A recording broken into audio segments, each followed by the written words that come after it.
Okay, fantastic. It looks like we are live, and welcome to this, our next in a series of webinars with immedia. It's good to have you with us today. A lot of registrations from many people in the broadcasting industry, and a lot of people, of course, from the advertising industry here in South Africa. Today, it's very much an in-conversation session with us all here today from immedia and our panel of radio experts, and we'd love to hear from you. There is a chat column to the right of your screen, which we will be activating in just a short while. See already people saying hi. Amos, Lyndon, Michelle, how's it? Nice to see you. How's it, Tanya? So thank you very much to everybody joining us, as I said. So that's on the right of the screen. Feel free to send a question as it comes to mind, and we'll try and address these near the end of the session. The theme of today's conversation is radio. Is anyone listening? And we have very specific questions to pose to our incredible panel today. On your screen, with everybody else, is Vukile Zondi, Managing Director of FM for the past 6 years. He runs the biggest private commercial radio station in South Africa, and that's no small feat for a regional station in KZN. He's been around the broadcasting block, so to speak, as programming manager at YFM, then at 5FM, coming back to KZN back in 2011, and now runs Gagasi FM as the MD. We are very privileged to have his time today. Thank you and welcome, Vukile Zondi. Thanks very much. Also, we have Naveen Singh. Naveen has over 25 years of radio experience in all fields of radio, from commercial to campus to community. He has been programming manager at East Coast Radio and Jacaranda FM, and as the head of radio in Ghana with 4 radio stations and a television station under his control. And he is currently the programming manager down in Cape Town with a terrible weather today, I believe, at Smile 90.4 FM in Cape Town. Thank you to Naveen for joining us today. And also on the panel, Paulo Diaz is responsible for Ultimate Media's creative and commercial content offering. And despite not being at a radio station today, he looks like he is at a radio station with a full-on studio from Ultimate Media. And over his radio career, he has developed methods of converging traditional radio elements with the opportunities offered by social and digital media, and increasingly combining those with the disruption allowed by other digital audio solutions like podcasting and streaming. And that's been something that a lot of people have been asking about from our survey and questions. He is a radio critiquer and writer and works very closely with all radio brands in South Africa. Thank you to Paulo for being here today. From outside on the webinar again, we have immedia CEO Anice Hassim, who will also be guiding this discussion. And then we also have data and insights from Thaila on today's session. And then myself, Jonathan Lumley, head of clients, channels and markets here at immedia. I will be mediating this discussion and posing some of the questions to the panel. And just for full disclosure, both Smile FM and Gagasi FM are clients of our Fabrik platform that we have created, developed, and is available, the app and the ecosystem. And that's obviously may be referenced in this discussion at some point. So if you want to know more, please click on our website or ask for the link in the chat for more information if you are interested. A lot to get through in this hour. We really are quite tight on time. And we're very privileged, as I say, to have everybody join in on this discussion. So, radio, who is listening? So let's begin with Vukile Zondi, MD of Gagasi FM. Who is listening to radio currently? I mean, who is the audience now? How have the listening habits shifted from your experience? Sure. Firstly, thank you very much for the very kind intro, but also just for the invite to be part of quite an interesting panel. With people that I've got, great respect for in terms of understanding not only radio, but also how it has moved on and is moving, where it is moving to. And to answer your question, really, is that, that we've gone from a listener now to a consumer or a engager, because as a radio station we've kind of moved from just focusing on a listener, but we're actually looking at or just a listening experience, but rather a engagement ecosystem, starting with the radio. Well, we may not say starting with, but primarily from the radio, but we've also been seeing that digital, and growing with digital, that it goes from radio, which is the listening experience and the theater of the mind, mind into fulfilling that promise in terms of your digital platforms and how you communicate and how you engage. And then, the experience that you create and leave that person with, which means that it's gone beyond just being a listener, and also, with the beauty of being on digital platforms, such as Fabrik, we've also started to see that, the listeners we're not bound to our FM frequency in terms of the listener, but it's a person that really, if you have attracted them with good content and you've made that content accessible and in a form that is attractive to them and engaging to them, they will come. So a clear example for us is that we've also picked up that our listener, particularly online, in our streaming, which I think Taylor's going to go into later on in the streaming numbers, but a big majority of them are in Johannesburg, particularly Pretoria, which is something that we, has really started to make us think quite interestingly about kind of radio as well as digital, and also how we're seeing kind of, the how the two are interacting, seeing late night numbers peaking in terms of streaming, seeing some podcasting, understanding content, and it informs a hell of a lot more than what it was. So there is no, you don't have that old adage of saying who's your typical listener anymore, because you can't really go put it into that. They really are a mixed bag of interesting people, and we get to engage with them on a 24-hour basis using traditional radio as well as digital, and they enjoy that kind of experience. You can't be a radio station anymore. You've got to be somebody that, you've got to take that interaction of radio beyond radio, and it makes for a very interesting listener and a very vocal listener and a very outspoken listener, but it's also good because they're willing to tell us everything about themselves, which makes our work, our job of giving them what they want a lot better. Okay, that's really interesting. Thanks for the input there. I'm cognizant of time. I can ramble on, so I've literally cut myself on 3 minutes. Did you see that? All these radio people, and they've got stop-start counters. I'm very, very impressed. If anybody knew how badly these sessions went on just for the backup when we were practicing and just chatting to each other, it went on for ages. Sure. Anice, have you got really something on that point from Vukile? I think just to iterate, I think, we tend to think of radio in its traditional form, analog, audio only, and our context is tuning into a receiver. With modern radio, digital radio, we can close that feedback loop, and we can break into that listener's context wherever they are and whatever time it is, because they always have that phone with them. So the habits we are used to seeing are habits that have been driven by access to the distribution of our signal. And when we can be real time all the time with digital, you're going to see very different habits in your listeners. And that's quite a challenge to programming, to agencies, to marketing, because it's a completely new field. But I think radio was the original sort of companion element, the original social network. It's a very human medium.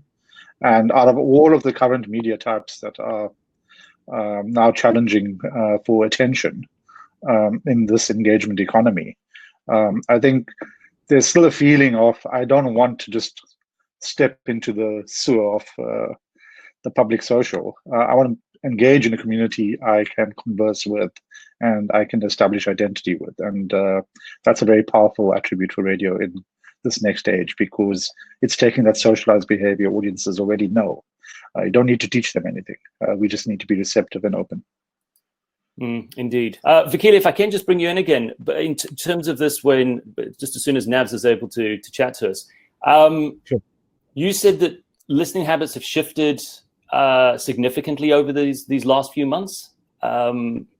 What's been your experience of that? Well, look, I mean, I think particularly when I say that they've shifted, maybe it's maybe our perception of listening habits has shifted quite fundamentally. Earlier on, I indicated that in terms of our digital platforms, we've seen that we've got a big audience in Gauteng, being a KZN radio station, but also we're seeing that it's the traditional radio listener, where your big drive times is where you're seeing your big peaks.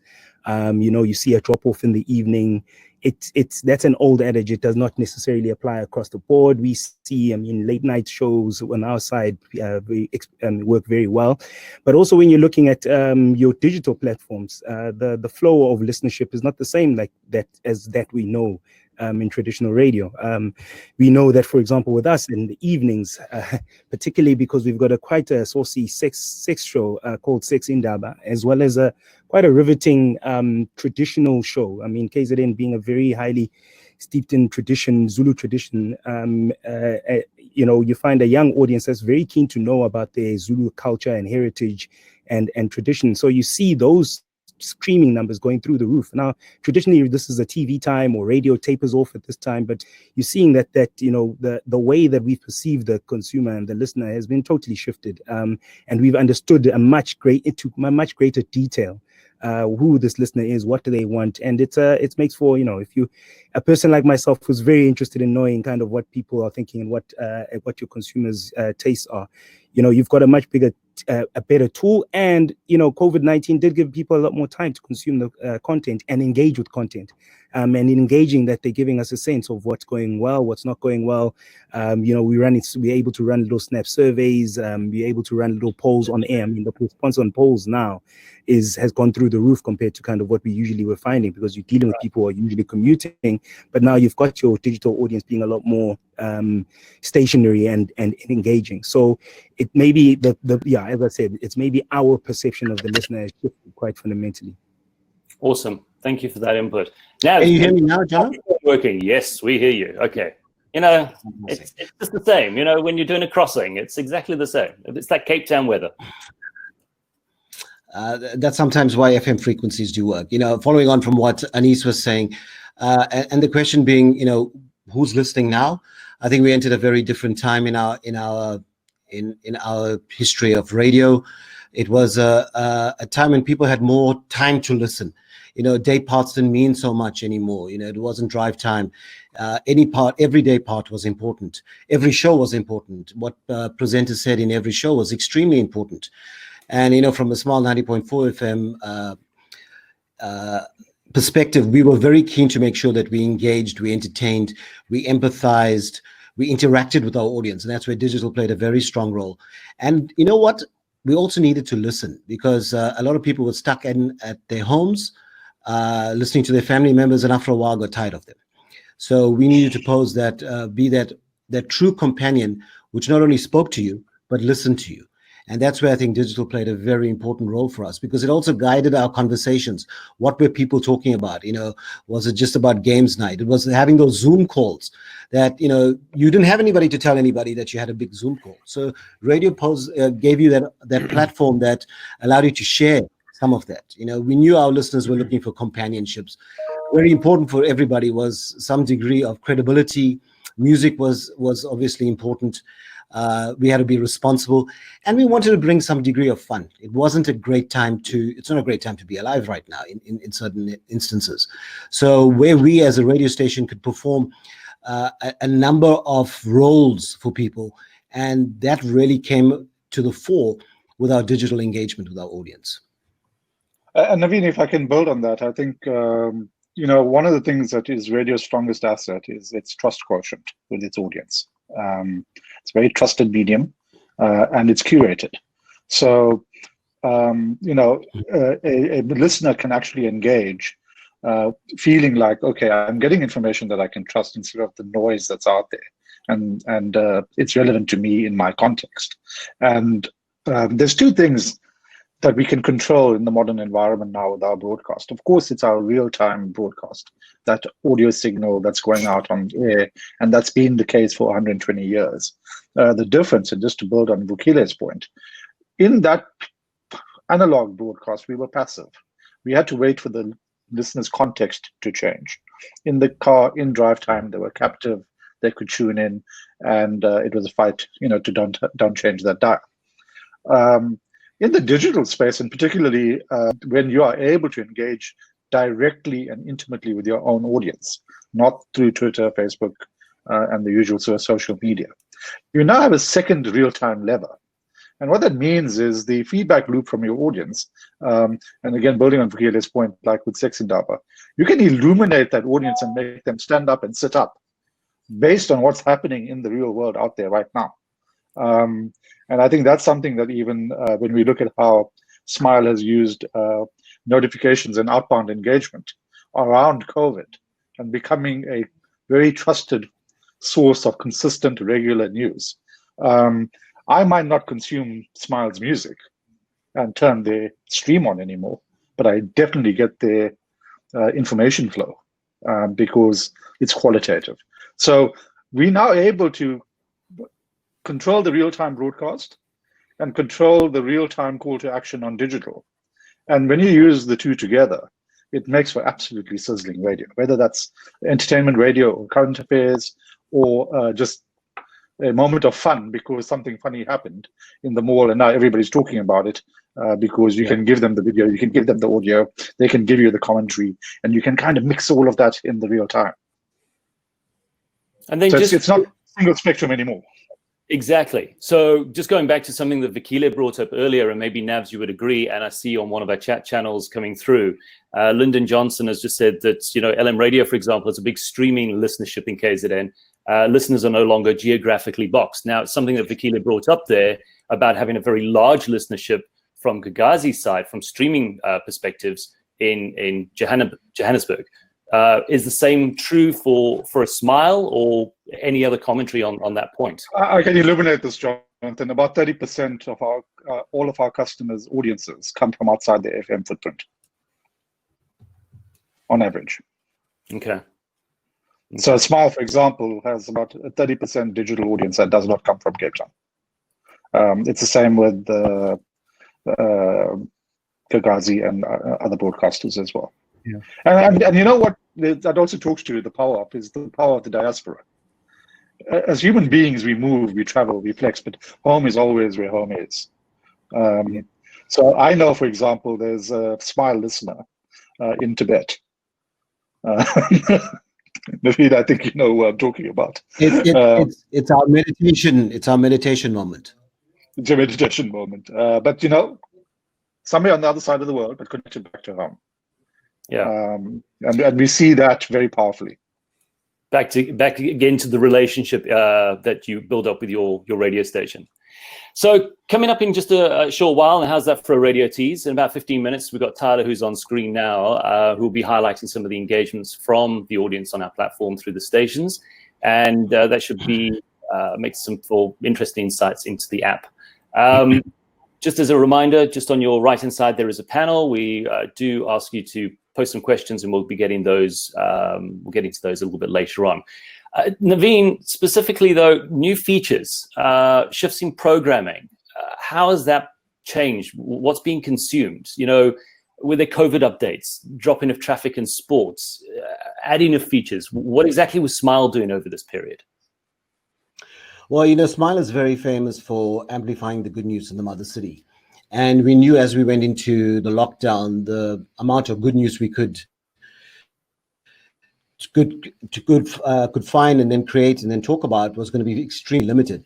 So one of the first things we did was to change our amplifying the good news format into a coronavirus update, because people needed to know what this meant for them, what was happening, where were we going. And with Cape Town winning the war, winning the COVID race in South Africa, it was very important for our listeners to understand what that meant.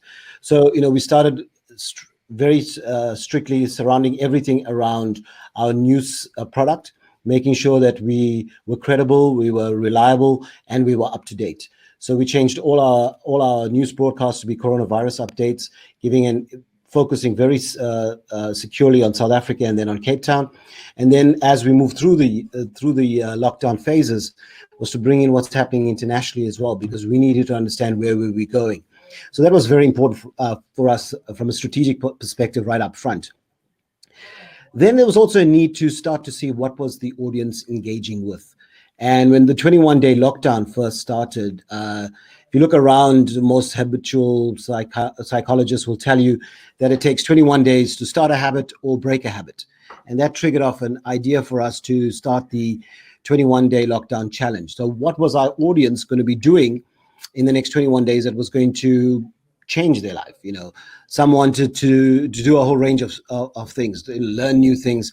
I mean, we had everything from listeners telling us they want to learn Afrikaans to Ukrainian, because their spouse was Ukrainian, and it was nice to chat to their in-laws in the language in their mother tongue. We had, from a fitness perspective, people wanting to do yoga to running 21 kilometers in their back garden. And what this allowed us to do was to engage with these listeners on a daily basis, on air, online, and help them share their frustrations with trying to learn something new and some of their motivations behind it. And when they got stuck, we could open it up to our audience and they would help them. I think one of the nicest stories that came out of this was a father and son team who decided to write a children's book. The dad's an illustrator, so he would illustrate and the son would write the book. And I thought, that was a really real bonding element with our listeners, once again, bringing to fore how we could help them. And every time they had a challenge with a particular scene, they'd come to us and say, okay, what do we do from here? And we'd open it up to our audience and they would engage on that. So really cool touch points that you managed to create just with the pandemic. Yeah, and just understanding that people still wanted to be part of a bigger community. We were locked down. We couldn't even see our closest family. And we as a radio station, through our FM frequency, through our online platform, we had to engage with our listeners. Okay. Vukile, let me bring you in on the same one. For example, you guys didn't change even the sports. You didn't even drop sports. I mean, what was the reason for that? Well, look, again, I think it's it is about finding what your listeners' tastes are. We didn't keep sport in there or keep sport in there because we just were mechanically keeping it there. We kept it because it's still a point it's still something that our audience is really engaged in. But we changed obviously the content now. We are fortunate that we've got really great.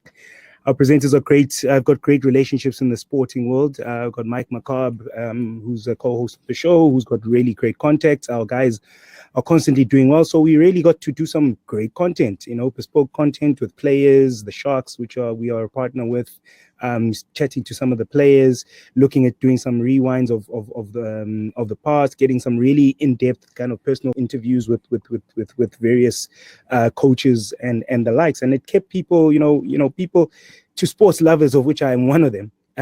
Sport can't die. It never dies. You reminiscing is just as fun as watching a live game, and going on about it. And we tapped into that, that conversation of, do you remember when Mabibi scored that amazing try, and then Cheslin Colby, went down memory lane, which brought out the emotions with our consumer, and also made for really great content that we were able to again put onto a digital platform for people to kind of engage with post them missing maybe their bulletin, because it's COVID-19, so breakfast sport is not getting the big numbers that it gets because people are getting that time to sleep in. But they can go back and listen to a podcast of something like that through Throw Fours later on. Yeah. Interesting. I was just going to say that you were talking about sport being that great thing that brings us all together.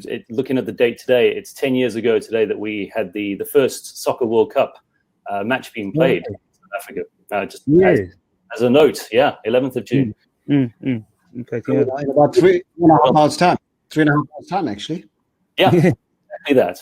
Interesting. I don't think Sive Shabalala 10 years ago this time was thinking to himself, I'm going to score the first goal in the 2010 FIFA World Cup. True.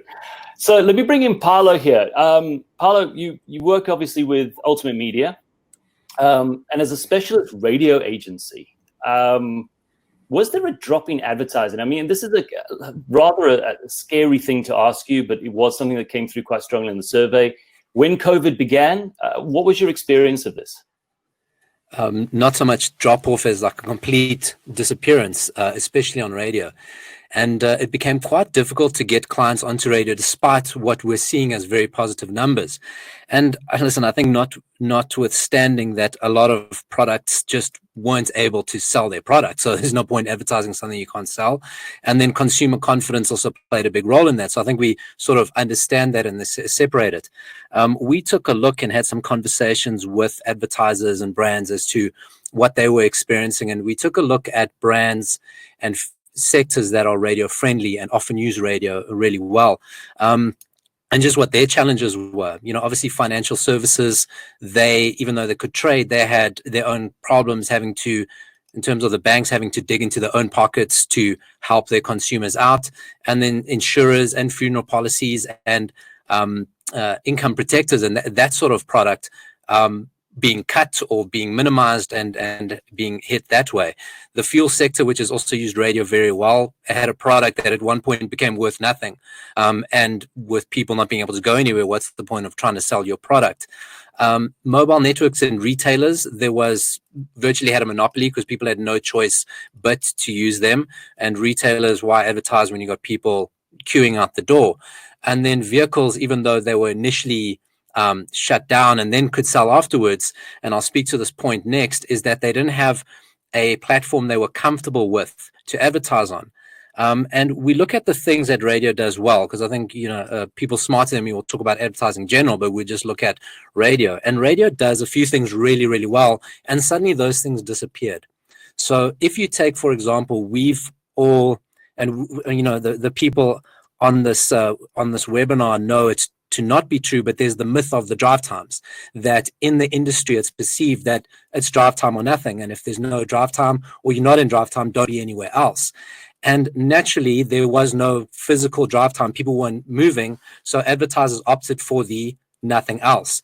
Likewise, as much from a programming side, why I agree with moving things like sports and traffic and that, it further created this perception that things have changed, that drive time and radio is not 100% what it was, so should I really be there? Radio also, of course, with presenter endorsements, and we use presenters to drive footfall and also create the fear of the FOMO effect. There's nothing to miss out on, and there was no footfall to drive to, so there was no need for presenters, along with the sort of international conversation that was happening at the same time about the value and the role of an influencer in our society. Promotions, as we know, it's a bit tone deaf to be giving away thousands of rands as a brand when you're laying off staff, even though I know a lot of stations did it themselves. I know Smile funded their own promotion. I know YFM did. I know Jacaranda did. I may be missing others, but that sort of like investment in your audience will come back to you, but all of that ran unsponsored. And I'm talking in general terms, obviously, because there were pockets of it. And then I think there were just practical reasons for people who wanted to create an ad campaign. They just didn't know how to get into a studio. We were shifting quickly and, getting voiceover artists set up at home to varying degrees of success. We were creating our own little home studios, but that was a real practical function that all of a sudden disappeared, and seemed like a bit more hassle than it was worth, but it is a bit of a weird concept when you're used to running a recording session with 30 people in there. You can't understand why you can't speak to your voice. And that was a practicality that was just, don't want to go there. And then I think by and large, all these things are little anecdotal bits came from here and there. But I think the number one thing that people said why it was so hard is just this pivot to start working from home. Us in radio, we're used to working remotely, working at OBs.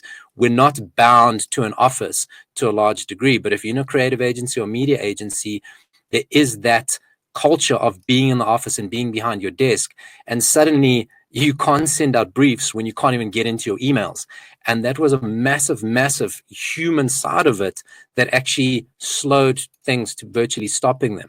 Okay, so you're saying that was the first part of the lockdown, that people weren't able to send out briefs, for example, and that meant that everything just fell off a cliff.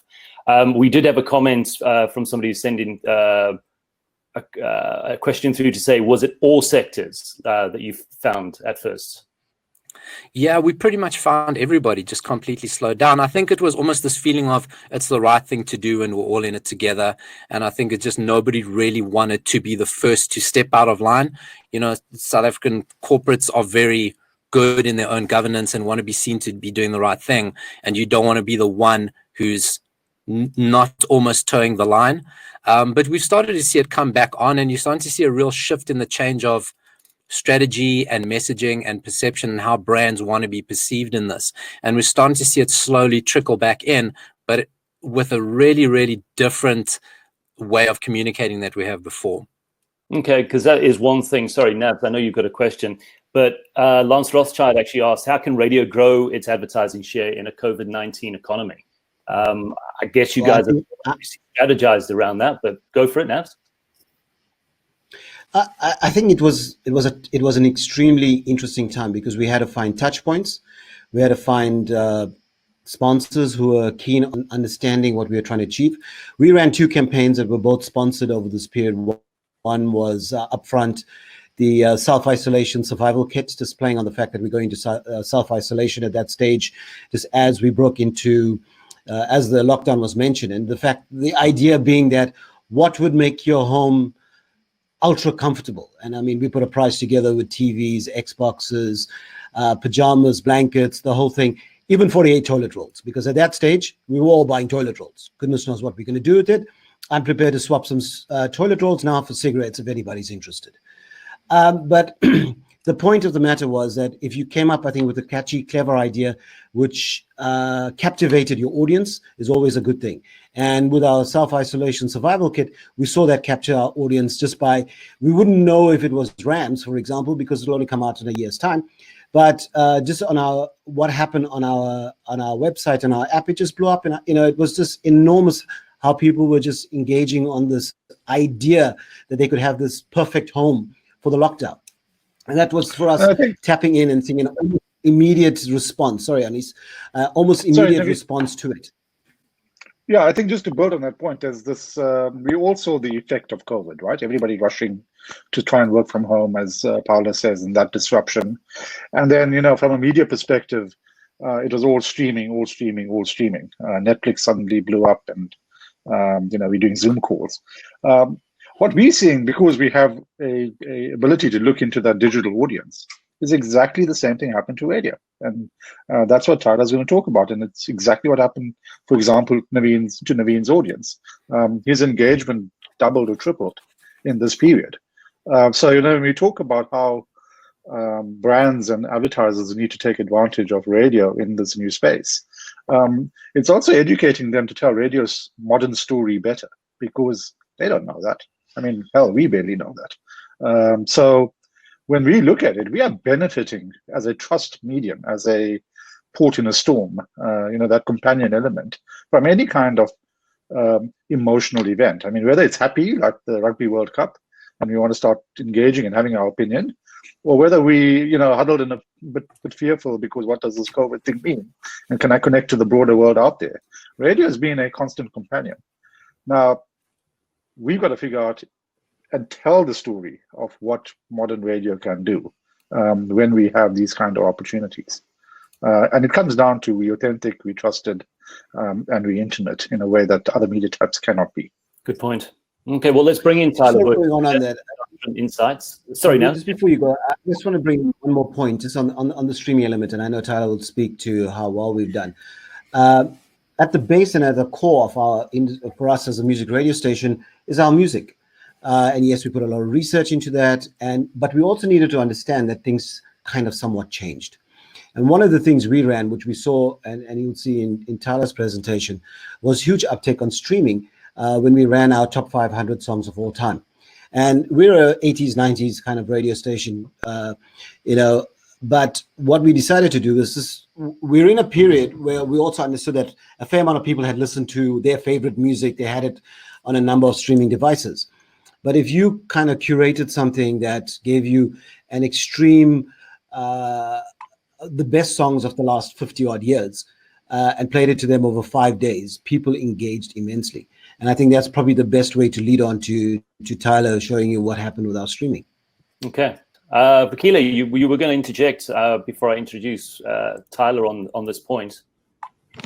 Yeah, so I think, look, I mean, it is one of those points that I think there's so much to talk about in terms of kind of the interaction now and leveraging rather the engagement that peaked. I mean, the engagement with radio really picked up. And when I say engagement in particular, that comes from, you know, looking at our digital platforms and how they picked up, and then leveraging that with the clients. So we again picked up that, I mean, through this through our app, that a big amount of our audience was coming to us, particularly for COVID-19 messaging. But also they were listening for kind of relief almost, you know, whether it be comedic, whether it be engagement, as well as really tough and realistic stories that people were hearing. And we found that it was much better in our engagement. I mean, one of the clients, we have a very good relationship with government, particularly the KZN Department of Health and the likes. And we really were able to work closely with them, one, ensuring that we're giving topical information, and reliable information, but also ensuring that we're putting it across platforms, but in a way that is much more accessible than it would be if an MEC or a minister is kind of punching out this stuff, and across the day parts in different ways, in different conversations, and so on and so forth. So that was an example of kind of taking a point and a mood, and taking a period that we're in, and looking at the very many ways that you could look at it. And again, when it comes to clients and in terms of their products, going into the new norm, trying to tell people that actually, yes, you can come to our shop, but this is what you need to do. Telling people that, you know, these are the options for you in terms of kind of deliveries and all that stuff. It's getting them into, it's weaving into the conversation rather than kind of just wanting to kind of throw in these interruptions, which is traditionally what we've tried to kind of do. Is you want to, you know, there's disruption and then there's disruption for radio, where it's like, okay, don't interrupt. You know, there's the difference between interrupting and disrupting. In radio and in this content environment, you want to weave in and sound like you're part of it, and across the various platforms. And that's what COVID has really brought to the fore, because I could do this so many times, but this time we have live examples of this through this period that have come up. Cool. Yeah, I see you hitting your stride there now, Vukile. Let's bring in Thaila, because she's got some very interesting data and insights on this, and just give her some breathing space to look at it. Thaila, to showcase some engagement on a number of stations during COVID. What platforms, in what formats, what feedback was the audience giving to the station, and basically, how has the audience been engaging over this period, Thaila? So I'm really interested and excited to hear all the different feedback we've been getting from the various people that have been on the webinar. And obviously Fabrik offers real-time opportunity to look into the data, and there were some very interesting insights that we were able to get out of that. So I'm just going to share my screen for a second. So the first thing is that it became quite apparent that analog and digital are a modern radio space, and it's a match made in heaven, really. So what happened during the digital radio and the COVID-19 effects is, I broke it down into two, and you're going to see it in two different views here. The first is the radio stations that really decided to adapt to this change and take COVID-19 and tell a story from it. And then the second was radio stations that didn't really go with that fluidity of the change, but still have a digital space in radio. And the first one was obviously with Smile, who you can see the yellow dot is where we see the user starts to engage due to lockdown happening.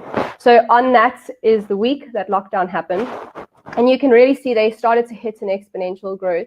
But because they continued to engage with their audience throughout the period, that growth did not drop off immediately. And it continued, the audience continued to engage with the station.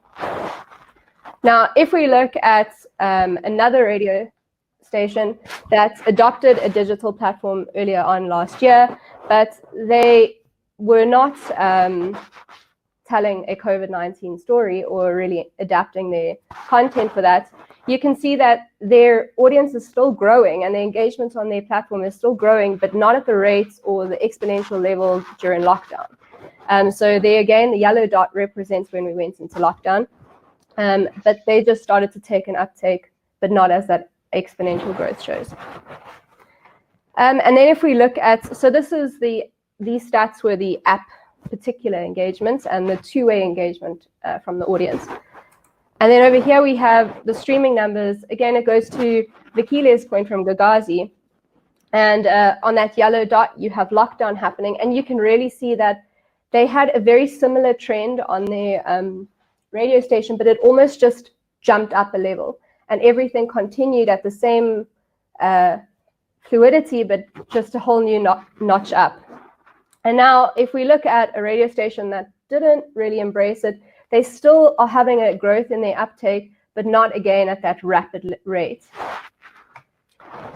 So I think this really talks to two things. The first thing being storytelling and engagement of users, and how the engagements can really kick up a audience following. And then the second being digital. And just going back to what this webinar is titled, Are People Really Listening? It really falls into yes, digital is the space where this really proves it. And we can see it in the real time that they are listening and they're wanting to engage. And this trend line is continually growing. Now, I'm going to just quickly ask a question, and there's going to be a poll that Jono is going to put out for everyone. I like data, so I like to get feedback instantly. But we want to ask, do you believe that sharing your data gives you a better user experience? Now, this is a very controversial topic in the data world, especially in digital right now. Obviously, it's something that a lot of big social platforms have done in a very secretive manner that can be quite bad. And it's interesting to see how people believe that algorithms affect their user experience. So I'm very interested to see what everyone says. And we will close the poll in about, let's give it 10 seconds. Cool. So 52% of you say yes and 47% no, which is quite interesting because it's going to show exactly what we've got over here. Is that just by having radio stations have their own digital platform, 50% of our audience is actually opting in to share their data. Now, that speaks to the poll basically saying people really believe that they, or at least 50% of people seem to believe that they will have a better user experience by sharing their data. And then by including these people into the conversation, we're finding that 70 to 80% of people are starting to register and really share their data. So if you're asking them to engage with their profile fields and give you more information about them, they are willing to do that in a conversation manner. So it's very interesting stats. And I just thought I'd put that out there just as a bit of a bite-sized teaser as to the possibilities of two-way engagement. So that's all from my side. And I just want to, I'm sure Jono will monitor questions for later. Yeah, no problem. There's lots of them coming through. Paulo hopefully is looking very carefully at some of the questions coming through. Some tough ones, actually, to be honest, Paulo, particularly from a lot of agencies and people working in radio just going, you know, what's going to happen? Is there going to be revenue coming back? Some interesting suggestions also coming through there. But we'll try and address that in just a short while. What does the future hold? I mean, that was basically where we're getting to with this whole conversation today. And we wanted to look at what has happened in the last couple of months, how it has changed everything, what has really stayed the same. But bringing Anice in here, is the shift now a habit? Have we seen that maybe there's some changes in future programming? What does the future hold? The audience has changed, so there's no going back there. You know, I think we titled this webinar "Is Anybody Listening?" and I think that talks to some of the problem. Who cares if they're listening? Are they engaging? You know, we incentivize to measure things like time spent listening. That literally is the last century. You know, shouldn't we be measuring things like time spent engaged? Because in a multi-spectrum, multimedia world, our audience is going to communicate with us on different modalities and different contexts. And I think when we talk to what does the future hold, we really have to have a vision of radio. We almost need to unradio radio in our heads, because everything in the industry is structured that way. The incentives go to, how big is your audience that's listening? But how do you measure it? It's a very controversial debate in radio right now.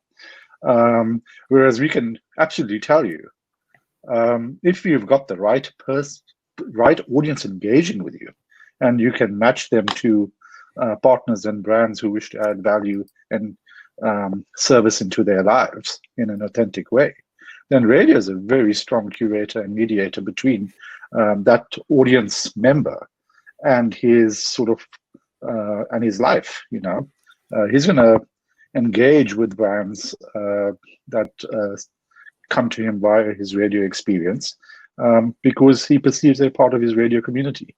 Brands that are there through thick and thin.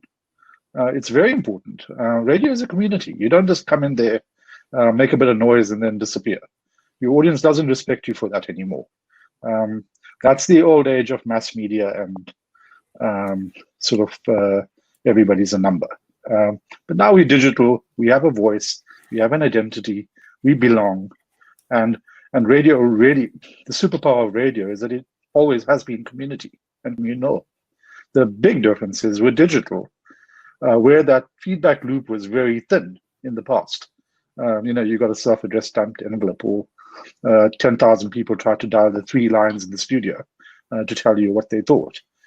Digital just shock absorbs all of that engagement for you, and you can mix and flow that back into their lives in the real time. So when we talk about radio, we kind of got to unradio radio from its analog past and start to look at what the actual value of radio was, and that was the human-centered community companion, rooted in that audience context, and say, well, digital just amplifies all of that. And guess what? There's a hunger in the audience for that, because they don't trust Facebook. They don't trust the public social. People are blasting stuff at them on WhatsApp, and they don't know, is this right or wrong? And what is very interesting, just to build on one of Vukile's points with the Department of Health, Gagasi FM didn't just run COVID updates to say this is what's happening. They ran updates to say this is fake news. Just think about that mindset for a moment, because the audience is now able to trust, okay, this shit that's going around in my WhatsApp groups, not real. True. The partnership that gives a platform like Gagasi FM with their stakeholders or commercial partners like the Department of Health is an incredibly different mix. So when we look at this, I think it's something we've been saying for a while. Digital's elevated platforms that have taken away media sort of forms of engagement and distribution from traditional media like print and television and all of those types. But radio doesn't think of itself as a platform, and yet it is, and it can be. And with a platform like Fabrik, they don't need to invest in a whole lot of R&D and huge amounts of money. They can get going in 2 weeks and digitize their audience. And that's the experience we've been seeing in a very exciting fashion with the broadcasters that have come on board. And I just want to close by saying, the whole world is changing. The whole world is inverting. And the center of truth and justice and all things are brilliant don't come from America and Australia anymore. They come from everywhere in the world. And our experience of radio in Africa and our sort of community and oral traditions and our strong community media elements and the way our commercial stations are engaged with their audience very much informed the way we built a platform like Fabrik and said, no, this is something that can amplify radio. We can bring community, we can bring engagement, we can bring digital to radio. So when we talk about the future of radio, we got to measure things like time spent engaged, TSE, not TSL. We got to talk about things like, I guess, audience latency or elasticity, because, we can light up an audience in 10 minutes and have them all flocking in because we're able to reach out and break into their context with a push notification. Hey, this is about to happen. Get engaged if you want to know what happens next. That lag that used to be there in radio just simply does not exist when you marry it properly. And my premise then is, how do the other media types compete? Because, television's already been disrupted. Print is nearly non-existent, if you really want to look at it. Radio is the only media type that can kind of go up that spectrum and down that spectrum and be that multimedia real-time companion. But we've got to stop thinking of radio as the FM signal or that analog signal anymore. Absolutely. Thanks for that, Anice. It's going to be a tall order to ask Vukile to kind of chime in on that. What does the future hold? How do you see it from your side? Well, look, I mean, I think it's clear from our side, it's no longer going to be, is it radio or digital? It hasn't been radio or digital for us maybe for at least 5 years. To the consumer, it's Gagasi, and that's what it is. You, as the person who's the media platform, has got to ensure, or the media owner has got to ensure that you meet that promise across these silos. We're the only people who think in silos in our industry, both at client level where we see radio, digital, print, and whatever it may be, and also inside our own businesses where we've got a digital division, a marketing, and so on and so forth, and a content, and so on and so forth. But it's definitely now, there's no division or no department that is not a digital department, and no department that's not a radio, just like no department is not a radio department. Even our finance department is in media, and it's important because my point earlier on that the consumer does not see silos. They consume a ecosystem, and they consume what you bring to them. And if what you have for them is interesting, if what you have for them is engaging, and also gives them the ability to chip in on the conversation,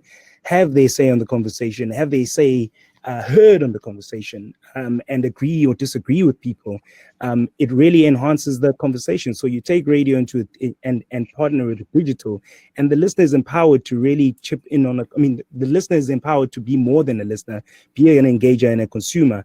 And it's really up to us as businesses, as media owners, as well as then moving that over to our clients in terms of, it's not, yes, the 30-second generic, I always say to people, is a very lucrative,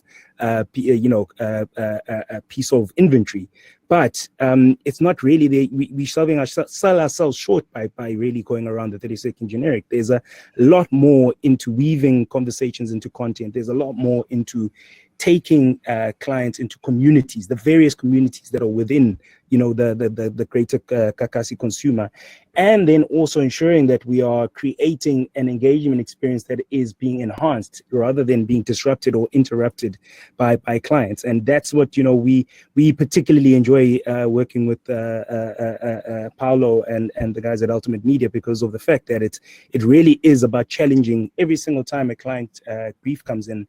It really challenges us to look at how can we really weave this in beyond the typical kind of live read, power spot and 30-second generic, and we need to start seeing that in the industry, more and more people open to engaging and working with the media platform, and the media platform being open to being engaged in that way, and us co-creating solutions, co-creating content, and then also measuring kind of what kind of feedback we want, and course correcting while we're in the process of doing it. This thing of course only seeing after the campaign that, oh shit, this didn't really work for us, or this didn't work for us, needs to stop. We really need to be working in the campaign to say, let's tweak this, let's get this right, and really then in doing that kind of fine tune something. And so the future really does come in, in saying that we need to step up and be more than just radio. We need to step up and offer our clients more than radio, and vice versa with the clients in terms of offering and seeing us and seeing this beyond kind of just radio, because it hasn't been radio for a very long time.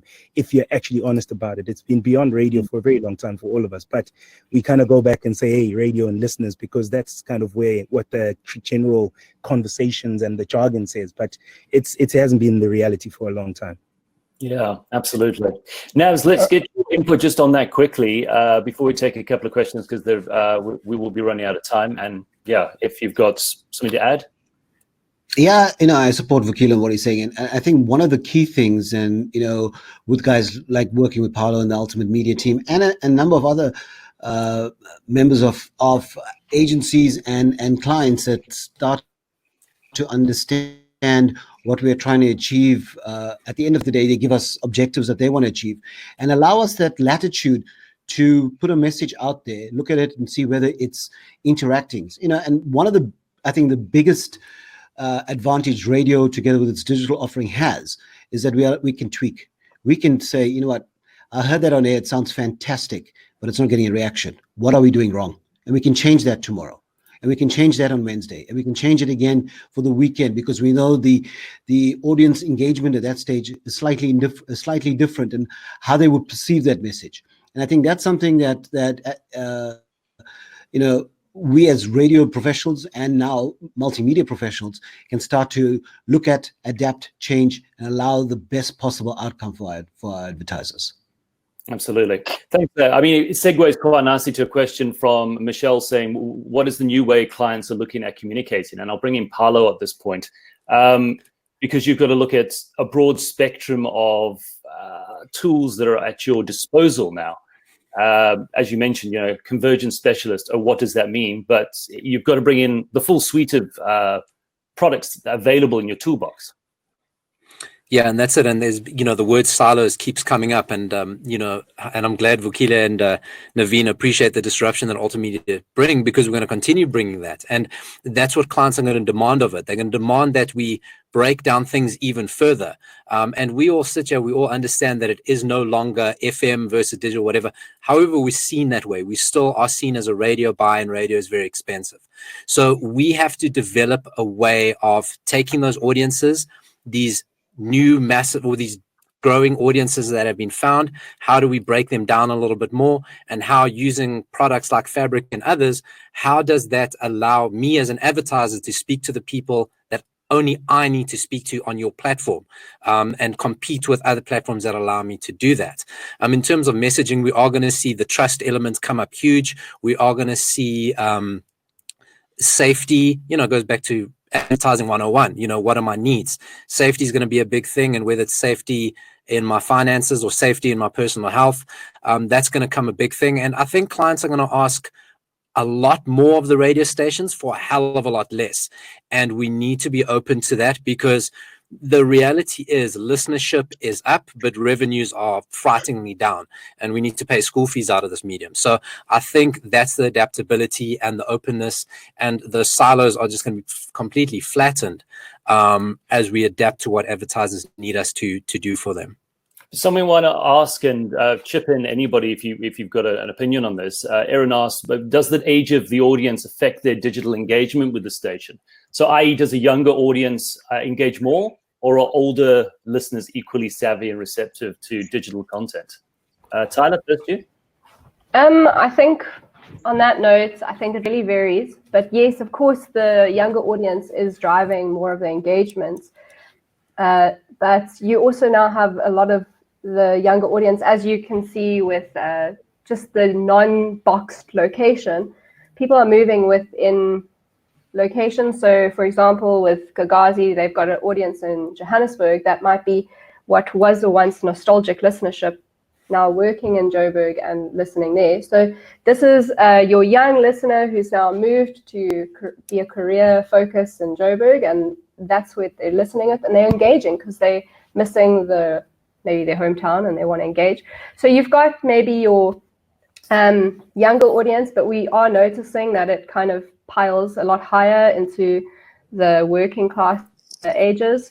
So from around 18 to about 30s and up into your 40s, but it does drop off quite significantly looking more towards the older age group, which is quite obvious, I guess, in the digital ages. There's a lot of people that, my grandfather, I don't know if he would know how to message a station.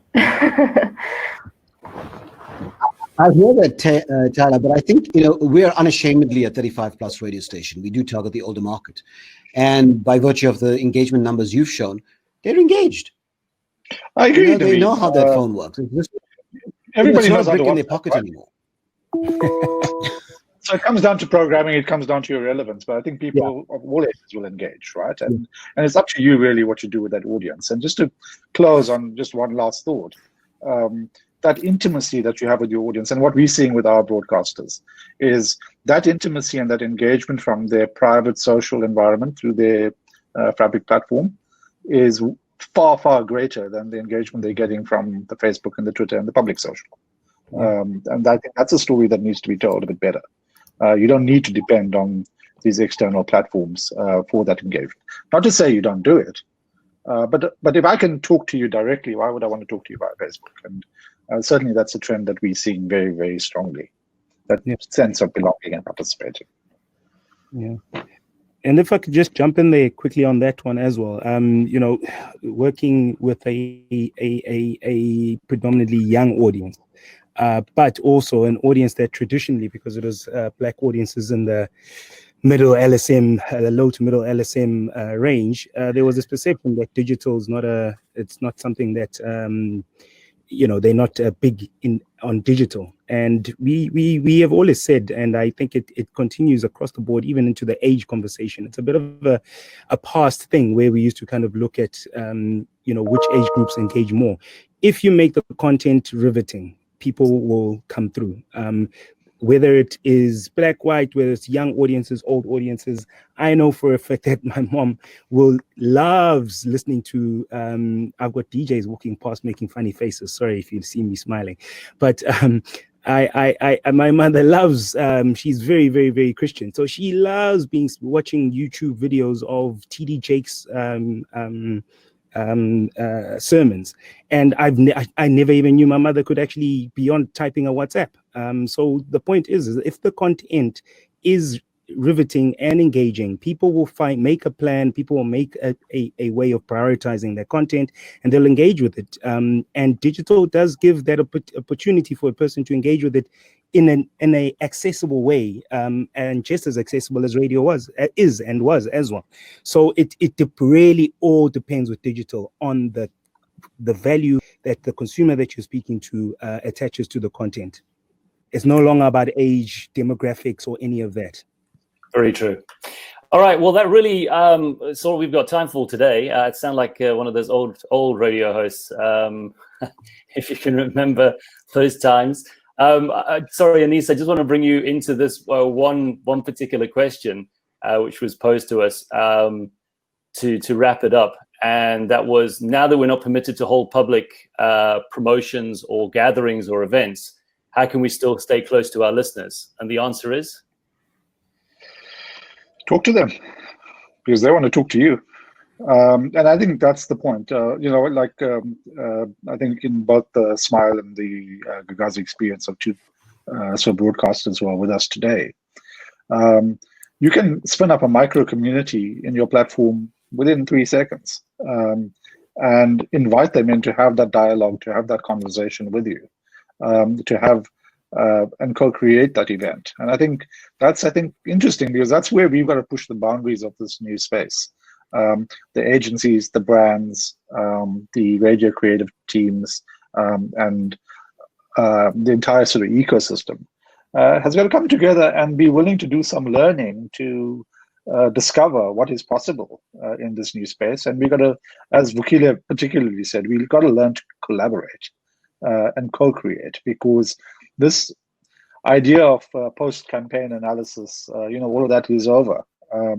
If Gagasi or Smile are running a call to action or a campaign on air, they can see the telemetry flowing in the real time in terms of the audience reception, the engagement, whether it's working or not working. But at the same time, marketing can see it, sales can see it, programming can see it. And if you want, your advertiser and your agency can see it too. And we're going to be courageous about this. I mean, we had an interesting debate with one of our clients, because when you subscribe to a micro community or an information channel in Fabrik in your app, the number of people who subscribe to that is visible. And you know, normally we tend to say, let's not tell everybody what it is, because we feel that's not a big enough number, or we are insecure about it, or but our attitude is, let the brand know. Yeah, don't be scared of it. Don't be scared of that number. It's at least we can tell you that, right? I mean, the other guys can't tell you that. They're just bullshitting you, and coming up with various ways to make a amorphous number sound good. We are able to say, hey, look, 5,000 people subscribe to that channel. I mean, interestingly enough, I can opt out of both Gagasi and Smile's COVID messaging. The drop-off rate of people who opt out of that information is about 3%. Yeah. And that means that every message I'm delivering is a message I'm delivering to somebody who wanted it. So I think being able to take this new way of doing things and blend that in as a new habit. Let's put it this way. The world's not going back to where it was. We had 5 years of digital transformation crammed into 5 months in this first half of the year. And now that you can Zoom, and now that you can Netflix, and now that you can engage with the Gagasi conversationally, you're not going back. So I think we must be mindful that our consumer has changed. And where it used to be an uphill push to get them to adopt, to get them to change, it's not that anymore. And I think we're also colored by our own past battle scars as an industry. So digital is a lot more fluid, a lot more accessible, and a lot more interactive than it's ever been. So even if you think about this myth of old people and young people, and old people can't engage, but who are all these people on WhatsApp? Because my mother hits me all the time, and she has no problem with that. So to the extent that they need to be, everybody will be digitally literate to fulfill their need for companionship or anger or expression or conversation or opinion sharing, whatever the case may be. It's not about that barrier to entry anymore. The barrier to entry now is, are you relevant to your audience? Do they want what you've got? Do they trust you? And are you connected to them? So I think those are all things like, happily, we don't have to solve for, because we're really good at the next phase of the problem. How do we talk to our audience? And I think we've got to allow ourselves to include more of our stakeholders in that conversation. I think the way brands tell their stories to radio audiences now have got to change. Because that authenticity and that trust is something they can actually build on, as Paulo said as well. And that's our secret sauce, right? No one else can compete with that. Absolutely. And I think that's what we need to double down on. At the end of the day, there are no algorithms. There's a human being behind that programming. There's human community that we're engaging with. Awesome. Well, listen, that really does end the webinar. We've gone over on time. Thank you very much for staying with us.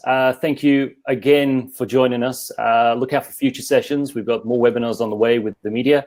In conversation today with Vukile Zondi from Gagasi FM. Thank you so much. Naveen Singh from Smile, and of course, Paulo Diaz from Ultimate Media. Thank you so much, guys, for your time. I really so impressed with your valuable input. We must do it again sometime. We probably need to do another one just to answer some of the questions that have come through. For everybody who is logged in and checked out, there's a rewatch share link to this webinar heading to your inbox a little bit later today. So look out for that. And we've got more webinars planned for the next couple of weeks. So from all of our guests and from immedia here today, thank you very much for joining us. Thanks, guys. Thanks, guys. Cheers.